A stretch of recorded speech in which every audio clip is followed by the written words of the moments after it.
From humble beginnings in the early 1900s, Rolex rose from a small dream to the ultimate symbol of power, precision, and prestige. It wasn't just about keeping time. It was about rewriting the rules of what a watch could be. From the invention of the waterproof Oyster to conquering Everest in the depths of the ocean, Rolex became the trusted companion of explorers, leaders, and legends. But it didn't stop there. With icons like the Submariner, Daytona, and GMT-Master, Rolex turned into a global status symbol, desired by millions, yet owned by few.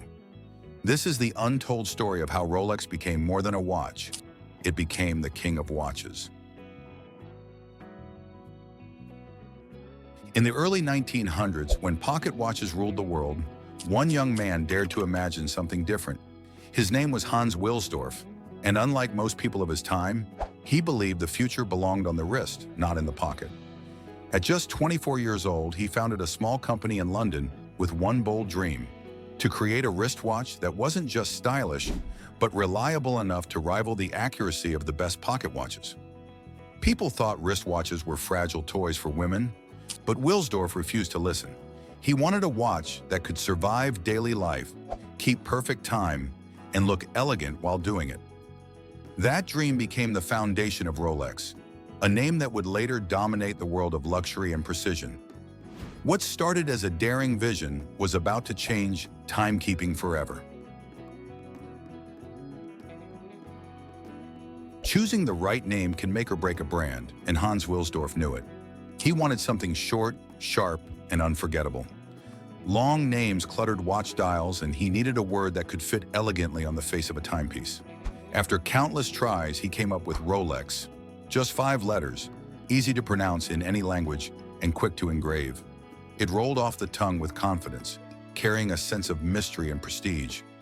Wilsdorf even said the name sounded like a watch being wound. Simple, yet powerful. Exactly what he needed. At a time when most companies use long, complicated titles, Rolex stood out immediately. That small decision gave the brand a voice, a personality, and an identity that felt destined for greatness. The crown logo would come later, but the name itself was the first symbol of timeless ambition.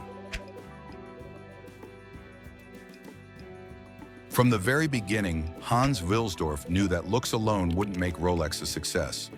A watch had to prove itself where it mattered most: accuracy. At the time, wristwatches were seen as unreliable compared to pocket watches, but Wilsdorf set out to shatter that belief. He partnered with the finest Swiss watchmakers and demanded precision that few thought possible. His goal was clear: to make Rolex the first wristwatch brand recognized for chronometric accuracy. And he did it. In 1910, a Rolex became the first wristwatch in the world to earn a Swiss certificate of chronometric precision. 4 years later, it received a Class A certificate from Kew Observatory in England, an honor once reserved only for marine chronometers. This was a turning point. Rolex wasn't just stylish anymore. It was the most trusted name in timekeeping, and the world began to take notice.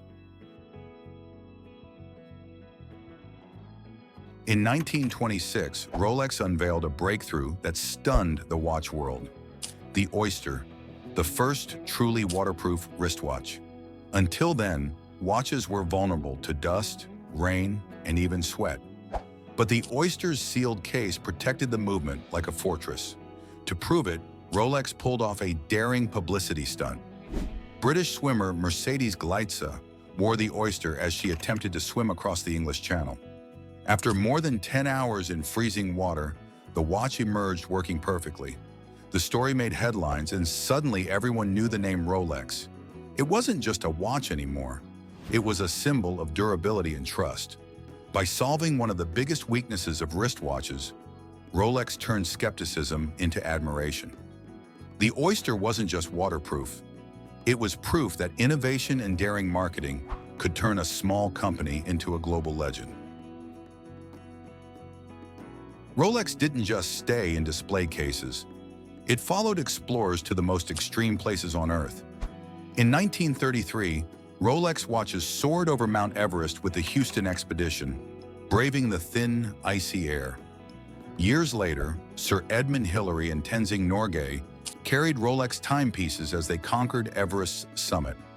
At the same time, divers strapped oysters to their wrists, testing them in the crushing depths of the sea. Even aviators and soldiers relied on Rolex when their lives depended on precision. These adventures weren't accidents. Wilsdorf wanted his watches to be proven in the real world, not just advertised in magazines. Each triumph made Rolex more than a watch. It became a trusted partner in human achievement. By linking its name to courage and discovery, Rolex positioned itself as the watch for those who push boundaries and live beyond the ordinary. In 1953, Rolex unveiled a legend, the Submariner. Built for divers, it could withstand depths that few dared to reach, instantly setting a new standard for underwater watches. But this was only the beginning of Rolex's professional era. Soon came the GMT-Master for airline pilots, designed with a dual-time feature during the golden age of aviation. Then the cosmograph Daytona roared onto racetracks, created for speed and precision timing. Each watch wasn't just a luxury item. It was a tool built for professionals whose lives depended on accuracy.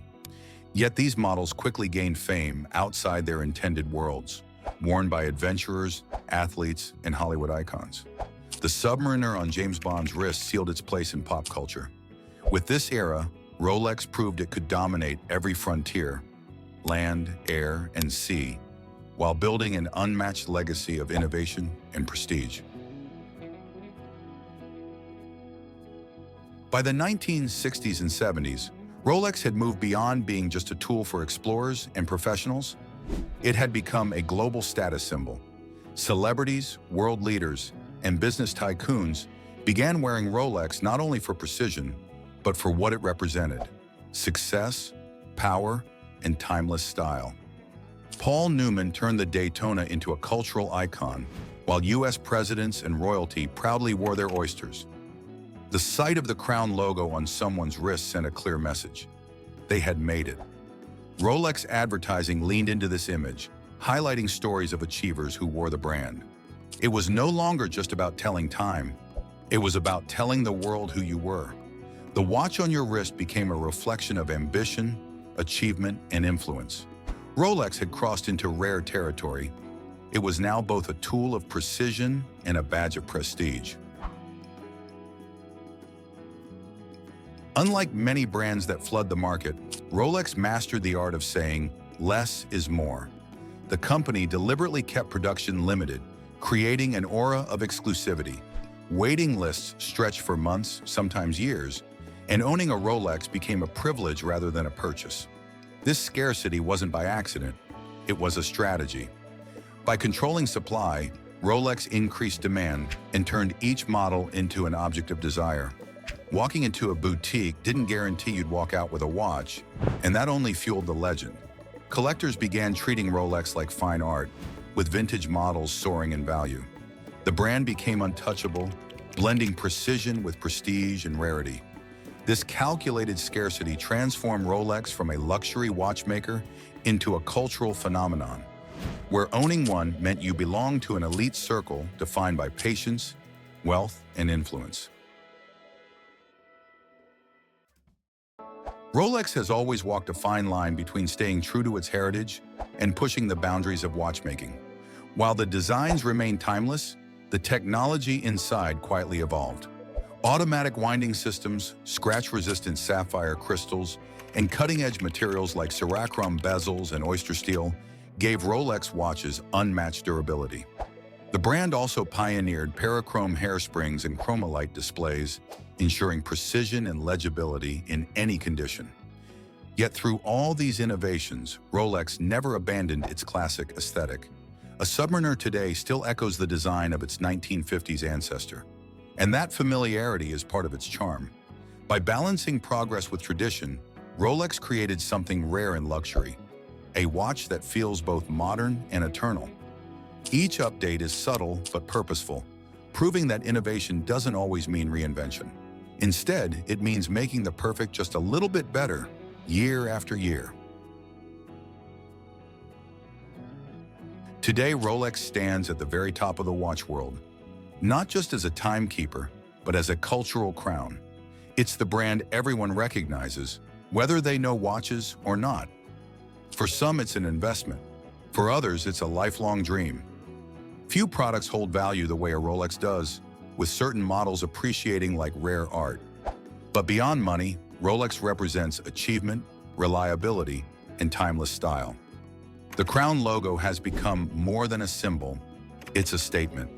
From deep-sea explorers to Wall Street billionaires, from Hollywood stars to everyday dreamers, Rolex has secured a place on the world's most influential wrists. Over a century after Hans Wilsdorf's vision began, the company remains unmatched in prestige. Rolex didn't just build watches, it built an empire, and that's why it rightfully wears the title, the King of Watches.